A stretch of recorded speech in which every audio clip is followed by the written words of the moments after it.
I was expecting more out of this show, considering everything I just said, and it was mostly a dud until the last half hour. I mean, I enjoyed the Chad Gable thing, but mostly a dud until the last half hour or so, with an excellent steel cage match between CM Punk and Seth Rollins. 2 steel cage matches in 24 hours, one from AEW, one from WWE, both very different. This one was not nearly as bloody or violent. They went overboard with all the finisher spam. It got really ridiculous by the end, but the fans were into it, and it all built to the return of Roman Reigns, jogging through the crowd. We couldn't see him until he reached in and pulled Seth Rollins out of the cage, giving him the win. But then he laid him out as revenge for what Rollins did to him at the Royal Rumble. And then Reigns looks up, and he sees his wise man, Paul Heyman, in the cage consoling CM Punk. So he enters the cage, and he lays out Punk as well. And it was Roman Reigns standing tall to close out the show on Monday night. Now, Paul Heyman was on SmackDown on Friday night in Barcelona. Reigns was not, and the fans were not happy about that. And as Paul Heyman promos go, this was among the worst that I have ever seen. He basically came out to tell people that Roman wasn't there, he'll be here next week, and to play the new video game. That was it. But he did announce that Roman is going to be back on SmackDown this Friday. They're going to be in Bologna, Italy, which, honestly, he could have said this in a video package. I don't think he needed to go out there and kill the crowd the way he did.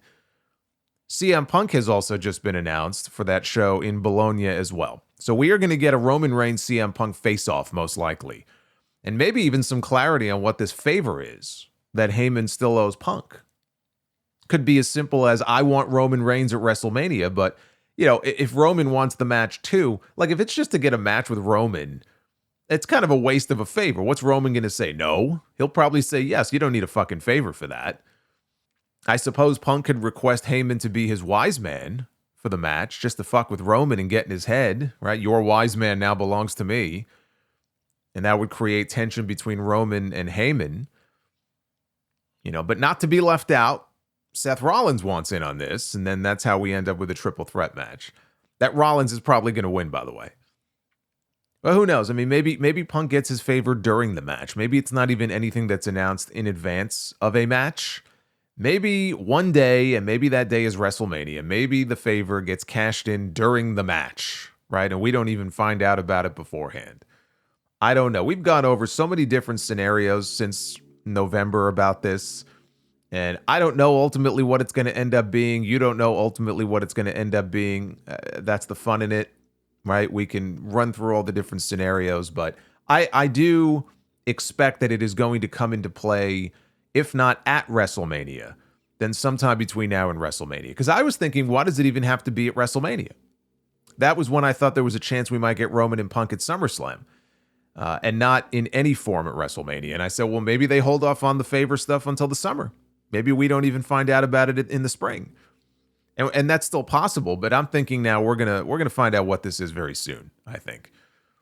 By the way, somebody tagged me in a tweet from Busted Open Radio of Tommy Dreamer challenging the fans to find him a better cage match than CM Punk against Seth Rollins on Monday night. Whether it was even the best cage match of that 24-hour period is debatable. Because I thought Will Ospreay and Kyle Fletcher was excellent. But there were a lot of things about it that did bug the shit out of me, right? But the Busted Open tweet was just total engagement bait. Because they asked if Punk against Rollins is the greatest steel cage match of all time, right? Which is just silly. It's just completely silly. In the clip, though, Dreamer challenged people to find him a better one without blood.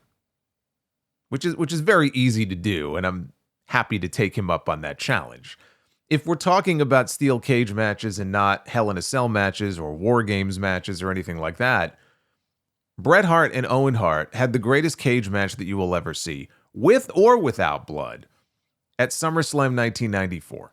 And that one actually, because he put that caveat in there about like without blood, that match had no blood.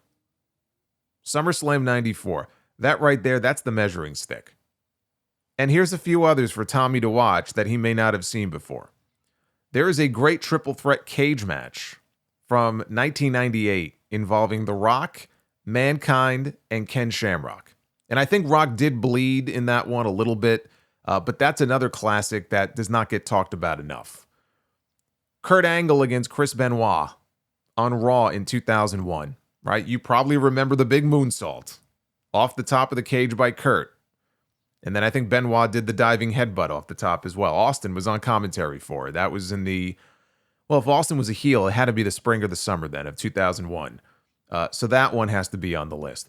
Money Incorporated against the Steiner Brothers from 1993. You talk about matches that don't get talked about. Tag team steel cage match.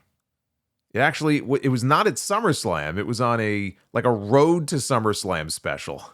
It was like before SummerSlam that they did that match. But that was a good one. And Becky Lynch against Trish Stratus at Payback 2 years ago. So always happy to help, Tommy.